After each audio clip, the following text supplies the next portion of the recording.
Alors pour continuer avec la situation difficile au sein de l'URSS dans les années 70 et 80, ce qui se passe, c'est qu'il y a une médiocrité dans l'industrie et l'agriculture. Il y a une forte aide aux pays du bloc de l'Est, donc ça entraîne beaucoup de coûts financiers, des dépenses militaires. La population de l'URSS devient cynique, apathique, indifférente. La guerre en Afghanistan est un échec.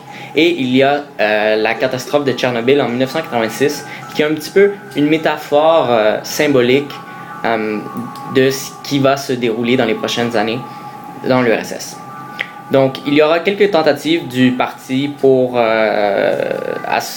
si on veut, faire pencher les trucs de leur côté. Donc, il y a la réforme de la perestroïka, qui est un pas vers le capitalisme, mais sans réel succès, et la réforme de Glasnost, qui veut insérer une transparence au parti.